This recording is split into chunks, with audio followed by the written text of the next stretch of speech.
espérer qu'ils soient nombreux, groupés en famille, comme nous l'avons demandé, pour que vous êtes capables de louer le Seigneur, glorifier le Seigneur et écouter la parole de Dieu. Hein? Moi, je suis sûr que nous avons un programme pour moi. Hein? Tu as vu, il y a un sketch, un petit programme. Et là, cette année-ci, ce ne sera pas possible. Hein? Mais la parole de Dieu est là. Fidèlement, nous proposons aux autres la parole de Dieu. Suivez, écoutez attentivement. Et que ce message serve de guideline, de directive pour toute l'année. Dieu bénisse. Amen. Nous prions ensemble pour la parole de Dieu. Seigneur, nous plaçons ce moment devant toi, notre Dieu. Tous nos bonnes frères, nos bonnes sœurs qui peuvent écouter nous. Nous espérons être nombreux, fidèles. Bénis-moi. Mets tes paroles dans ma bouche. Tes pensées dans mon cœur. Agis, Seigneur. Remplis-moi de l'onction de ton esprit. Touche-les, chacun, chaque famille, chaque frère, chaque sœur. Et que ce message servise de guide, Seigneur, de lumière pour l'année qui vient. Et que cette année soit une année bénie dans le Seigneur. Au nom de Jésus-Christ. Moi, prier pour chacun soit un instrument entre tes mains. Un instrument de Dieu pour toucher beaucoup d'autres et pour amener beaucoup d'autres à Jésus-Christ. Gloire à Dieu au nom de Jésus. Amen. Le thème de ce message, cette année-ci, pour l'année 2022, c'est le vrai disciple.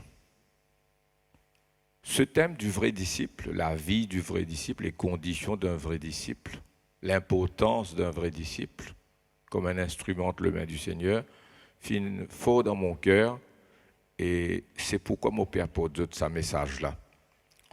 Pour deux raisons. Premièrement, nous passons par un moment très difficile avec la pandémie de Covid-19 et la bonne restriction sanitaire. Beaucoup de personnes, beaucoup de familles dans deuil, dans difficulté, les moments difficiles. Et dans ce moment-là, le monde a besoin de Jésus-Christ. Le monde a besoin du message de Jésus. Le monde a besoin de la consolation qui est en Christ, du message d'espoir de l'Évangile.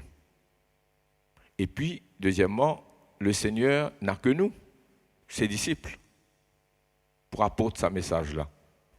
Et le Seigneur, il compte sur nous pour capable, à travers nous, toucher ceux qu'il veut toucher et guérir, délivrer. Nous sommes ceux sur qui le Seigneur comptait. Le Seigneur a besoin de nous. Ça a toujours été la méthode de Dieu de choisir des hommes et des femmes et de travailler à travers des êtres humains, des frères, des hommes de Dieu, à travers l'histoire, à travers l'histoire d'Israël dans l'Ancien Testament. Et puis dans le Nouveau Testament, nous trouvons que le Seigneur Jésus, au tout début de son ministère, il choisit 12 apôtres pour être avec lui tout le temps, pendant ces 3 ans et demi de son ministère sur la terre. Ensuite, toute la responsabilité de l'Église qui repose sur ses apôtres. Ensuite, pendant sa vie, après avoir choisi les 12 apôtres, nous connaissons qu'à un certain moment donné, le Seigneur a choisi 70 disciples qu'il envoya 2 à 2 dans toutes les villes dans lesquelles il pour repasser après, visiter après, frères et sœurs. Le jour de la Pentecôte, il y avait 120 et les 120 étaient baptisés du Saint-Esprit. Ensuite, le Seigneur nous trouvait dans les actes des apôtres comment non seulement les apôtres, mais toute l'Église, l'ensemble des disciples, qui à l'œuvre, qui est très actif. C'était une Église active. Tous les membres, les apôtres étaient à la tête pour diriger, mais nous trouvons ça dans les actes des apôtres. À son élévation, à son ascension, quand le Seigneur quitte la terre pour retourner dans le ciel, après la Pentecôte, après 40 jours et 40 jours que Jésus finit manifester à ses apôtres, le Seigneur pour monter au ciel, mais juste avant de monter, le Seigneur Jésus pour recommander à ses disciples, pour donner un commandement, ce n'est pas une recommandation seulement, c'est un commandement d'aller dans le monde entier pour prêcher la bonne nouvelle à toute création, à toute la créature, à toutes les nations. C'est ce qu'on appelle la Grande Commission. Alors c'est pourquoi ce message nous concerne, vu ces moments difficiles. Maintenant, nous vivons dans une restriction sanitaire, quand nous ne sommes pas capables d'avoir une réunion normale. L'année prochaine, nous espérons que ça va changer. Nous pensons aussi à l'Église, l'état de chaque chrétien, l'état de l'Église, que je ne veux pas refroidir. D'où ce message. C'est pour vous expliquer comment ça est fort pour moi, pas pour d'autres. Ce message-là sur ce thème. Nous pour lire un passage maintenant dans la parole de Dieu. C'est Matthieu chapitre 10, versets 37 à 40. Voilà. Matthieu chapitre 10, ce sont les conditions du vrai disciple. Comment devenir un vrai disciple de Jésus. Molière. Matthieu 10, 37, c'est ça, Matthieu 10, 37. Celui qui aime son père ou sa mère plus que moi n'est pas digne de moi. C'est clair. La parole de Dieu commande-nous pour aimer et honorer nos parents. Tu aimeras, honore ton père et ta mère. Mais ici, le Seigneur donne un commandement qui va au-delà de cela. Le Seigneur commande-nous pour honorer nos parents. Mais l'amour du disciple pour Jésus, il dépasse l'amour qui nous est capable pour même nos parents. Ça paraît étonnant, et pourtant, c'est la première des conditions. Celui qui aime son père ou sa mère plus que moi n'est pas digne de moi. Celui qui aime son fils ou sa fille plus que moi n'est pas digne de moi. Celui qui ne prend pas sa croix et ne me suit pas n'est pas digne de moi. Celui qui conserve sa vie la perdra. Et celui qui perdra sa vie à cause de moi la retrouvera. Écoutez le verset suivant. Celui qui vous reçoit, me reçoit. Un grand causé ça. Celui qui recevra un disciple de Jésus, c'est comme s'il peut recevoir le Seigneur lui-même. Et celui qui me reçoit celui qui m'a envoyé. Amen. Un deuxième verset qui se trouve dans l'évangile de Luc, au chapitre 6 de l'évangile de Luc et le verset 40.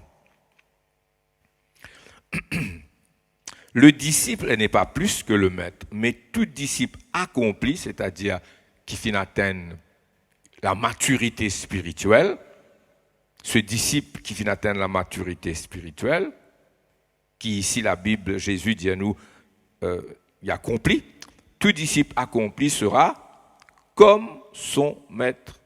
Et c'est ça, frères et sœurs, le but du Seigneur, c'est ça la volonté du Père, et c'est ça qui doit être notre but à nous aussi, de poursuivre.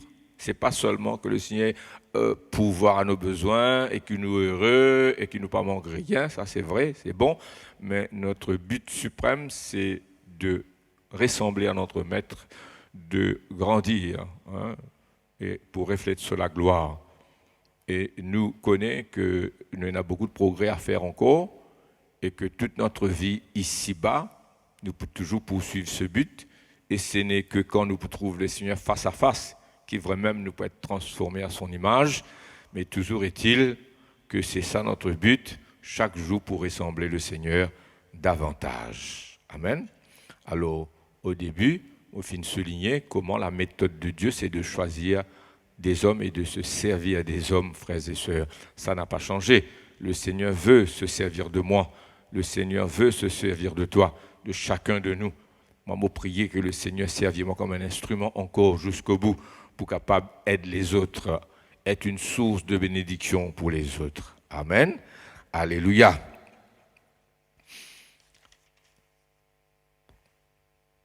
Nous avons quelques questions à nous poser à propos de ce que nous sommes en train de vous dire. Ce qui différenciait les apôtres de nous. Quand nous lisons les Actes des apôtres, la vie des disciples de Jésus, l'Église au commencement, et nous trouvons, en comparant la vie des apôtres et des premiers disciples à l'Église contemporaine, actuellement, les assemblées de Dieu, les églises de Pentecôte, les églises évangéliques en général, nous constatons qu'il y a une différence énorme. Nous constatons que l'Église actuelle pas reflète ce que les Actes des apôtres enseignent nous, frères et sœurs. Et nous posons la question, qu'est-ce qui les rendait si différents de nous? Pourquoi vous êtes d'accord avec moi que nous pas satisfaits quand nous regardons l'état de l'Église? Le Seigneur est fidèle, il nous bénit. Alors, au fin de penchement sur la question, pour regarder dans les Actes des apôtres, les enseignements de Jésus dans les évangiles, les enseignements des apôtres dans les épîtres, surtout les Actes des apôtres, au fin trouve que nous avons beaucoup de progrès à faire, frères et sœurs. Nous avons beaucoup de progrès à faire.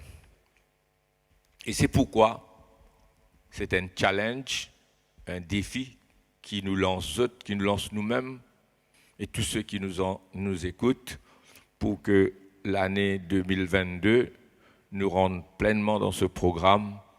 Et notre vision, c'est d'avoir une église comme nous avons le modèle dans le Nouveau Testament, dans les Actes des Apôtres, et de devenir des disciples dignes du Seigneur, comment le Seigneur enseigne nous dans ce texte qui nous finit de lire et dans d'autres passages de la Bible, frères et sœurs. Alors, qui différenciait les apôtres de nous? Premièrement, nous trouvons que ils avaient connu le Seigneur personnellement. Ces apôtres et ces premiers disciples, ils connaissent le Seigneur personnellement. Et c'est ça qui te distingue, eux.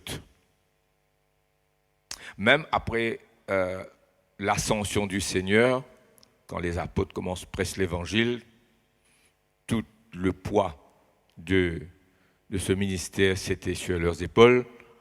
Et des foules peuvent recevoir l'évangile, beaucoup de miracles à Jérusalem.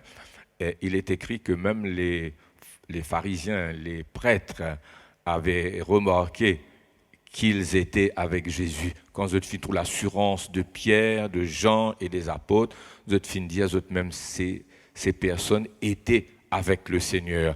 Alors, la première condition, c'est de connaître le Seigneur personnellement. De connaître le Seigneur personnellement. De suivre le Seigneur pendant 3 ans et demi, d'abord les 12, ensuite les autres apôtres, de suivre le Seigneur et de observe de près toutes ses actions, toute sa vie.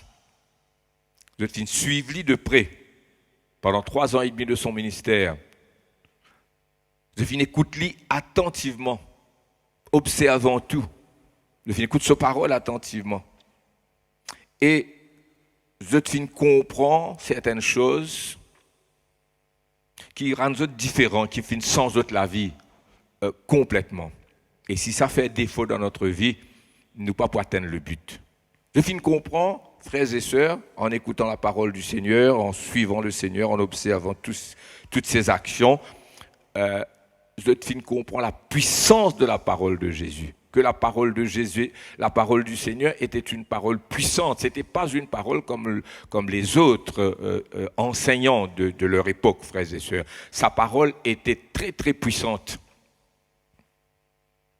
Dans le chapitre 6 de l'évangile de Jean, à la fin, dans ce chapitre 6, le Seigneur parle du vrai pain, il y a la multiplication des pains. Ensuite, après la multiplication des pains, Jésus, pour Paul, du vrai pain du ciel pour dire « Je suis le vrai pain descendu du ciel, celui qui mange ma chair et qui boit mon sang à la vie éternelle. » Vous n'êtes pas fin trop comprendre parce que Jésus parle d'un niveau spirituel très élevé. Arrivé à la fin du chapitre 6, nous remarquons dans l'évangile de Jean que beaucoup de personnes abandonnent Jésus, quittent lui à cause de cette parole, celui qui mange ma chair et qui boit mon sang à la vie éternelle. Je n'ai pas fini de comprendre. Alors, Jésus demande aux apôtres, ne voulez-vous pas vous aussi vous en aller? Pierre va répondre, Seigneur, à quel autre irions-nous qu'à toi? Tu as les paroles de la vie éternelle. À quel autre irions-nous? Tu as les paroles de la vie éternelle. Et quand Jésus finit calmer la tempête avec force et autorité en disant à la mer, silence, tais-toi. Tu te rappelles cet épisode quand Jésus peut dormir à la poupe dans le bateau alors que la tempête faisait rage, les apôtres réveillent le Seigneur et le Seigneur pour calmer la tempête avec sa parole en menaçant le vent et la mer. Silence, tais-toi. Alors les apôtres vont dire, quel genre d'homme est celui-ci qui commande même au vent et à la mer et ils obéissent, le vent et la mer obéirent à sa voix. Alors, ces apôtres suivent Jésus, de connaître personnellement, de près, chaque jour, sans relâche, pendant ces 3 ans et demi, les 12 et les autres disciples. Et puis, je suis arrivé à comprendre que la parole de Jésus tient un poids extraordinaire. Moi, je me demande que si les chrétiens de nos jours, moi et vous, quand nous écoutons une prédication comme celui-ci, quand nous regardons la parole de Dieu, est-ce que nous ressemblons ces premiers apôtres dans la compréhension qu'ils tiennent de la puissance de la parole de Jésus? Un autre point, je suis remarqué que rien ne lui était impossible. C'est ça qui étonne nous autres. Rien ne lui était impossible. Rien n'arrêtait Jésus. Quelle que soit l'ampleur de la tempête, la hauteur des vagues, la puissance du vent, quel que soit le degré de la lèpre qui dévore le corps d'une personne, qui guérir des lépreux, quel que soit l'état des démoniaques. À un certain moment, quelqu'un approche de Jésus, celui que l'Évangile appelle Légion, possédé de plusieurs centaines de démons, frères et sœurs, d'une légion de démons, l'armée. Hein?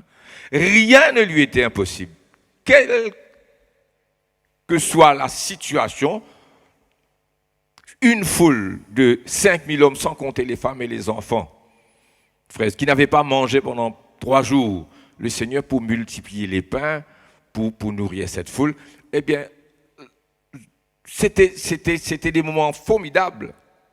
Alors, rien ne pouvait arrêter Jésus. Nous faisons un petit résumé jusque-là. Je finis qu'on lit personnellement. Et en le suivant, en l'écoutant de près, je finis à trouver que sa parole avait du poids. Sa parole était puissante. Même les huissiers qui étaient envoyés par les sacrificateurs pour arrêter Jésus ne pouvaient pas l'arrêter. Ils n'étaient pas capables d'arrêter Jésus. Et quand ils retournaient les mains vides, sans Jésus, ceux qui les avaient envoyés pour dire aux autres comme ça, mais où est-il? Nous pas envoyer les autres pour arrêter. Et les huissiers vont dire, impossible de l'arrêter. On ne pouvait pas l'arrêter. On ne pouvait pas s'approcher de lui. Aucun homme n'a parlé comme cet homme. Alors, nous arrêtons un petit moment là, nous posons la question. Est-ce que nous finissons le Seigneur Jésus de près? Est-ce qu'il nous est dans cette intimité avec lui chaque jour sans relâche, nuit et jour?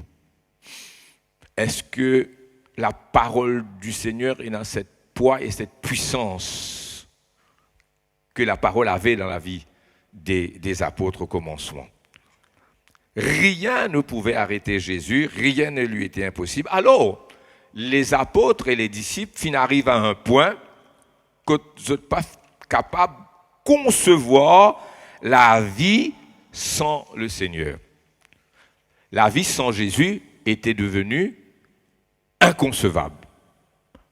Alors, nous finissons poser la question au commencement, qui différencie nous des apôtres et qui différencie les apôtres de nous quand on regarde l'Église, dans l'Église primitive, l'Église apostolique et l'état de l'Église aujourd'hui, nous trouvons qu'il y a un relâchement, quelque chose qui ne va pas, frères et sœurs.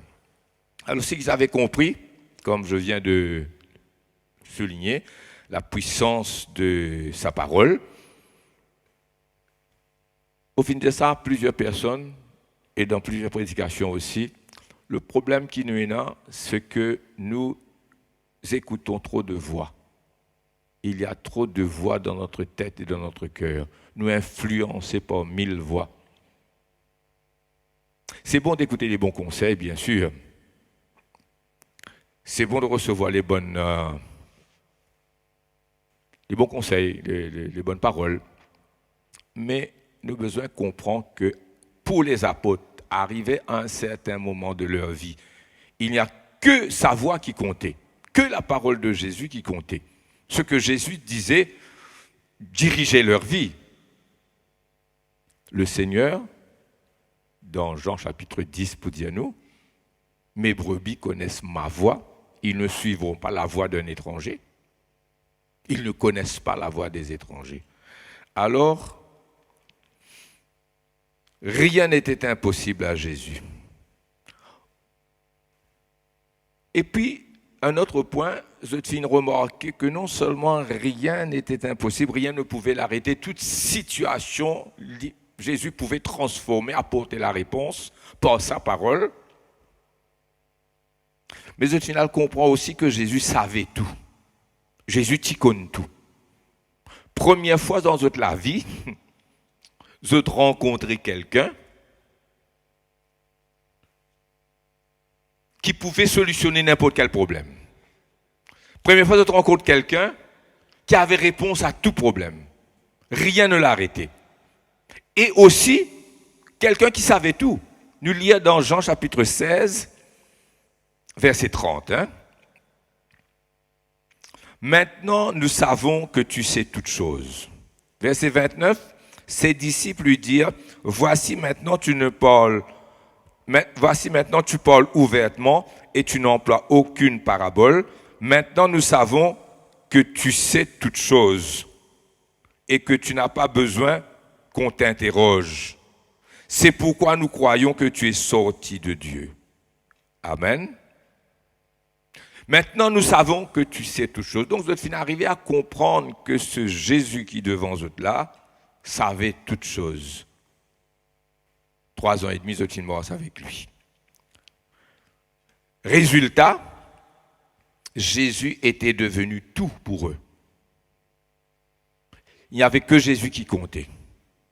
Comment nous chanter? You are all that matters. Ils ne pouvaient concevoir la vie sans lui. Maintenant, quand nous pensons à tout ça, nous faisons la comparaison, nous posons la question, qu'en est-il de nous aujourd'hui? Qu'en est-il de nous? Où en sommes-nous, frères et sœurs? Il y a les actes des apôtres, et puis dans l'histoire de l'Église. Quand nous faisons l'histoire de l'Église, à chaque fois, dans n'importe quelle époque, nous nous avons fait l'histoire de l'Église ici. Ceux qui se souviennent, moi t'explique, réveil des Moraves, je vous rappelle, réveil au Pays des Galles, et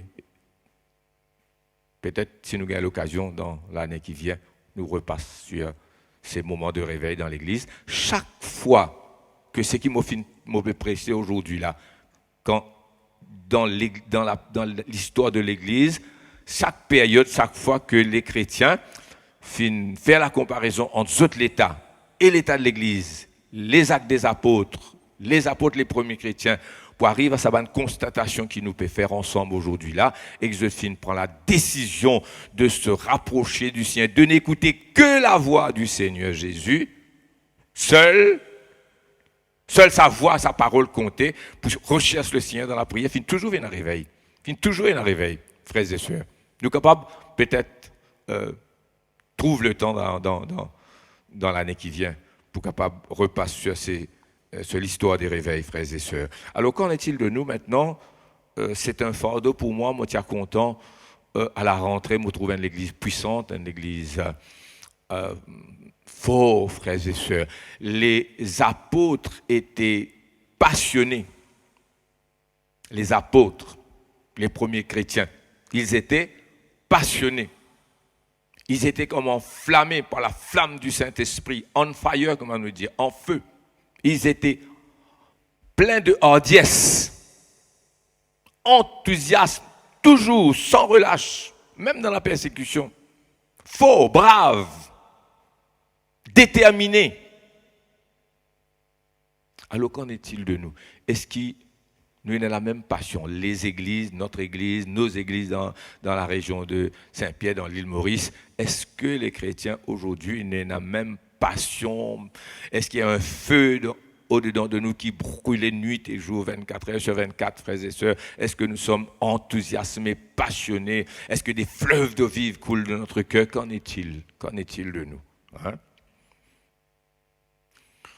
Comment en sommes-nous arrivés là, frères et sœurs?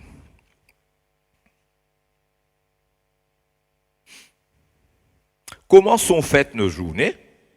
Nous? Comment sont faites nos nuits? Comment nous passons la journée? Comment nous passons la nuit? Vous ne pouvez pas répondre pour moi, mais pour les autres, je ne peux pas répondre. Quelle place le Seigneur occupe-t-il dans notre vie de chaque jour? Est-ce que la vie chrétienne l'y résume à une réunion par semaine et puis c'est tout? Et l'adoration, la vraie adoration. Est-ce que l'adoration résume seulement à savoir bien jouer, à savoir bien chanter? Il faut avoir du talent, bien sûr, il faut. Mais est-ce que l'adoration se résume seulement à nous faire plaisir, à nous passer un bon moment, à nous divertir ou à adorer le Tout-Puissant, s'oubliant soi-même, oublier sa propre personne, oublier sa voix pour se perdre dans sa présence, comme les actes des apôtres, et la prière. Est-ce que la prière, il y a une communion spirituelle intense avec la personne du Seigneur ou seulement on amène nous la liste commission pour le Seigneur pouvoir à nos besoins seulement? Nous devons réaliser que la vie de l'Église, il y a les 24 heures sur 7, et nous toujours ici dans la région de Saint-Pierre-Moka, souligner que la vie de l'Église commence quand les réunions terminées et que nous fermons l'Église, nous allons là, l'Église dehors, l'Église dans les champs, l'Église dans le carreau, dans le bureau, l'Église à la maison, 24 heures sur 24, ce qui se passe en dehors des heures de réunion importantes. Donc la vie de l'Église, les jours et nuits, 24 heures sur 24, et nous retrouvons dans nos réunions pour être fortifiés, pour continuer. Nous avons besoin d'avoir la conscience que, ce que je disais au commencement, deux choses, c'est que les gens ont besoin du message de Jésus. Autour de nous, on a des personnes qui sont malades dans la détresse, dans la difficulté, dans le chagrin, dans le deuil, frères et sœurs. Et là, il y a ce sentiment de culpabilité, de coupable de ce péché, de la vie, de ce vice, de problème, de envie de sortir de ce ténèbres, vous n'êtes pas capable, alors ils ont besoin de l'évangile. Et le Seigneur a besoin de chacun de nous. Le Seigneur se sert des hommes pour aller vers les hommes. Il faut qu'il nous prenne conscience de ça et laisse le Seigneur se servir de nous, devenir de vrais disciples, pas seulement membres d'une église. Les premiers disciples avaient encore quelque chose d'autre qui nous peut encore mentionner. La venue de Jésus, le retour du Seigneur, était pour eux comme imminent. Ils ne savaient pas que même après 2000 ans, nous, là, 2021, les Seigneurs pas encore retournés, mais nous pensons que le retour du Seigneur est pour très bientôt maintenant. Nous sommes dans les derniers jours des derniers temps. Les signes apparaissent et chaque jour, nous trouvons à travers les informations, ce qui se passe dans le monde entier, nous savons que le Seigneur est à la porte, le Seigneur vient bientôt, il faut se tenir prêt. Mais eux qui étaient au commencement, il me semble qu'ils sont beaucoup plus près que nous aujourd'hui. C'est ça qui fait la différence, cette comparaison qu'ils m'ont fait faire, frères et sœurs. Cette église au commencement était formidable. Pour eux, Jésus allait revenir dans 2 autres vivants même. Hein. Même l'apôtre Paul, quand il parlait, comme si le Seigneur allait retourner de son vivant. Heureusement, le Seigneur n'est pas retourné pour que nous, aujourd'hui, nous recevions le salut. Est-ce que cette urgence-là nous est dans notre cœur? Quel sera l'état de l'Église à la rentrée en janvier?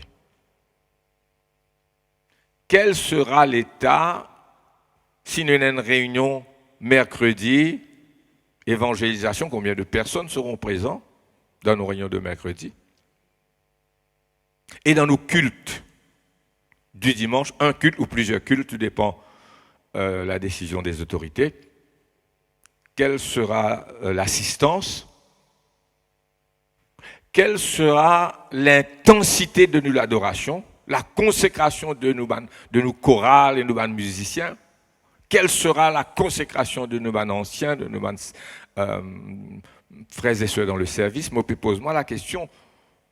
Est-ce que l'influence du monde, les influences de ce monde et problèmes sanitaires avec une restriction, pas pour jouer un rôle négatif, il ne faudrait pas. Vous connaissez le vrai chrétien, difficulté, pas de difficulté, rien ne l'arrête. Au contraire, moi, me sens beaucoup plus fort, même pendant, même après Covid. Hein. Alors, nous arrivons à un moment très important de nos messages. J'espère que vous m'avez bien suivi. Comment faire? Que faire? D'abord, il faudra s'examiner. Besoin que chacun de nous finisse comprendre l'Église primitive, l'Église apostolique, moi l'ai dit, les premiers apôtres et les premiers chrétiens avec l'Église dans les actes des apôtres, et nous, finalement assez explicite, pour que vous suivez moi bien. Et maintenant, nous besoin examiner nous-mêmes personnellement. On va lire quand même un verset avec eux, 2 Corinthiens, où l'apôtre Paul invite les chrétiens à s'examiner. 2 Corinthiens, chapitre 13, le verset 5. Hein? OK? Examinez-vous vous-même. Veut dire qu'il y a ou qui peut écouter moi, chacun individuellement, où il y a une responsabilité de vous examiner. Vous connaissez moi examine-moi. Vous connaissez moi examine-moi très souvent. 24 heures sur 24. 24 heures sur 24. Moi avec le Seigneur, nuit et jour, moi devant lui. Moi écoute sur la voix. La voix et la parole de Jésus suprême pour moi. Moi examine-moi. Par quoi on peut examine-moi? Le chrétien a besoin d'examiner lui-même. Souvent. Chaque semaine.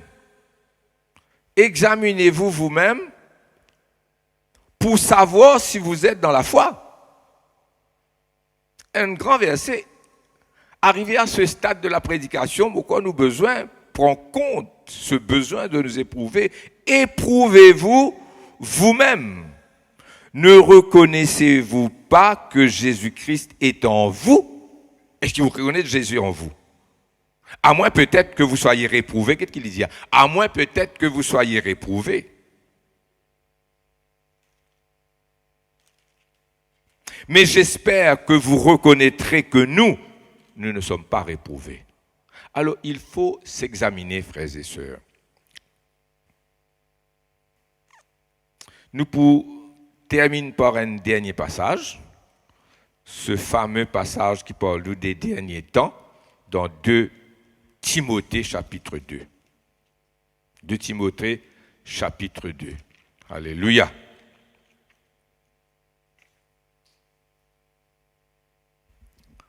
Le vrai disciple. 2022 besoin the year of true discipleship. Vous connaissez le vrai disciple avec ce Seigneur. Relation qui est là entre un vrai disciple avec son Seigneur. Et toute l'Église nous a formé de vrais disciples. Quelles que soient nos positions.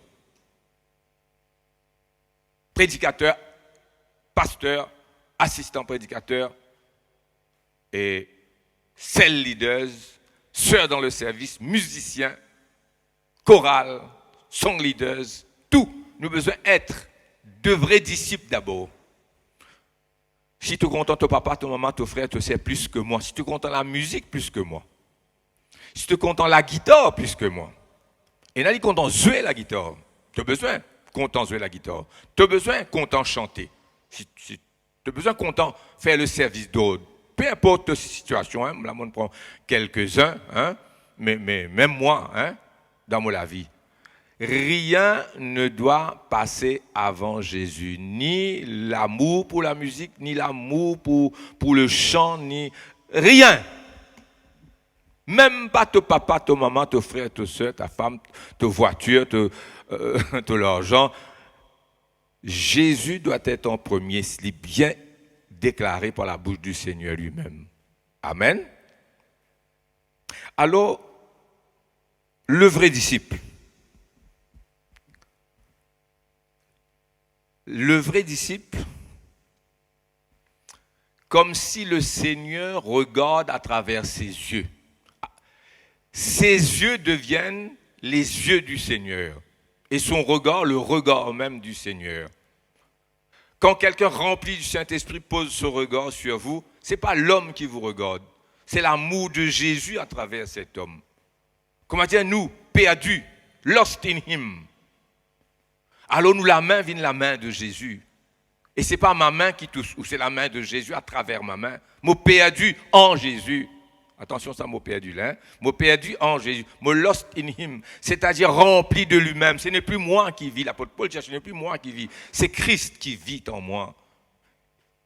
Et quand vos yeux deviennent ses yeux, quand vous prêtez ou lisiez pour ce regard à travers ou regard, quand vous la main vient sur la main vient la main. Quand vous la voix vient sur la voix, frères et sœurs, ou tellement un avec lui. Celui qui vous reçoit, me reçoit. Amen. Et si il comprend ça, un disciple, c'est un homme puissant. Un disciple, c'est un homme qui renonce à lui-même. Il n'a aucun plaisir personnel. C'est comme le doulos, notre précieux, le doulos. Prenons le texte de Deutéronome 15, l'année du relâche, après 6 ans d'esclavage, de servitude, à la 7e année, le patron, il y en a l'obligation, d'après cette loi, la 7e année, de laisser partir le serviteur, l'esclave, libre. Mais l'esclave, il est capable de dire, j'aime mon maître, je reste, il choisir pour rester. Là, il vient sa serviteur qui nous appelle bonne servante, doulos. Le disciple, c'est un peu ça aussi, frères et sœurs. Amen. Est-ce que Jésus n'a pas regardé à travers tes yeux? Quand on regarde quelqu'un, il ne trouve pas le regard d'un homme, il trouve le regard du Maître, plein d'amour et de compassion, la pureté de son regard. Quand je te touche quelqu'un, c'est la main de Jésus qui touche. Quand la voix peut résonner, je t'entends la voix de Jésus. Jusqu'à un certain moment, tu es perdu, je t'oublie toi, et je trouve Jésus en toi. Voilà mon message, frères et sœurs. Voilà ce qui me désire pour moi-même pour l'année qui vient. Nous lire ce dernier passage. 2 Timothée 3, et on va terminer. Sache que dans les derniers jours, il y aura des temps difficiles. Là, nous avons une catégorie d'hommes et nous au milieu parmi ces hommes-là. Nous au milieu parmi cette génération-là. Nous, les enfants de Dieu. C'est pourquoi il faut être des vrais disciples au milieu d'eux pour briller comme la lumière dans les ténèbres. Sache que dans les derniers jours, il y aura des temps difficiles. Regarde comment les hommes peuvent être. Vous espérez, tu n'es pas parmi les autres, mais tu es au milieu des autres quand même. Ces hommes seront égoïstes, amis de l'argent, fanfarons, hautains, blasphémateurs, rebelles à leurs parents, ingrats, irréligieux, insensés, déloyaux, calomniateurs, intempérants, cruels, ennemis de gens de bien, traîtres, emportés, enflés d'orgueil, aimant le plaisir plus que Dieu, ayant l'apparence de la piété, mais reniant ce qui en fait la force. Éloigne-toi de ces hommes-là. Il en est parmi eux qui s'introduisent dans des maisons et qui captivent des femmes d'un esprit faible et borné, chargés de péché, agités par les passions de toute espèce, apprenant toujours et ne pouvant arriver à la connaissance de la vérité. Alors, deux choses l'une, soit au milieu de cette génération, nous briller comme la lumière et ne pas laisser nous entraîner, ou bien alors quelques-uns, ce qu'ils ne m'ont pas souhaité, les autres entraînés par sa flot de débauche, Seigneur, de débauche et de débordement, d'immoralité, frères et sœurs. Au moins une vingtaine cités là. L'Église en danger, mais le vrai disciple n'est pas pour tomber. Et il a quand même danger de ces influences mauvaises-là. Verset 10, le contraste. Mais pour toi, tu as suivi de près mon enseignement. Ici, l'apôtre Paul parle de son enseignement en tant qu'apôtre Paul à Timothée. Moi, je parle de mes enseignements en tant que pasteur Willy à Zot. Pour toi, tu as suivi de près mon enseignement, ma conduite, mes résolutions, ma foi, ma douceur, ma charité, ma constance, mes persécutions, mes souffrances. Quelle différence! Nous avons deux listes là. Vous devez suivre moi. La liste là-haut, fanfaron, hautain, blasphémateurs, rebelles à leurs parents, insensibles, traîtres, déloyaux en bas. Tu as suivi de près mon enseignement, ma conduite, mes résolutions, ma foi, ma douceur. Verset 13. Mais ces hommes méchants, là, il retourne avec les hommes méchants. Ces hommes méchants et imposteurs avanceront toujours plus dans le mal, égarant les autres et égarés eux-mêmes, pas l'histoire égarée à ton tour par eux autres. Mais toi, alors qu'ils te peuvent égarer davantage, t'avances dans le mal, toi tu avances dans le bien. Il y a deux courants de prophétie là, qu'en les derniers temps. Il y a une vague de débauche d'une part, et il y a les vrais disciples d'autre part. Maintenant, regarde le verset 16 de Timothée 3.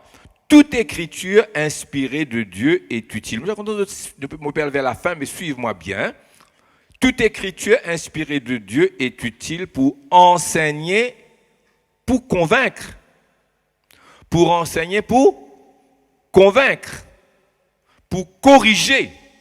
Pour instruire, pour corriger et instruire. La parole de Dieu instruit, la parole de Dieu console, la parole de Dieu donne la foi, la parole de Dieu fait un miracle, la parole de Dieu éclairée, mais la parole de Dieu corrige et instruit et convaincre. Pour instruire par la justice afin que l'homme de Dieu soit accompli, le disciple accompli, propre à toute bonne œuvre. Chapitre 4.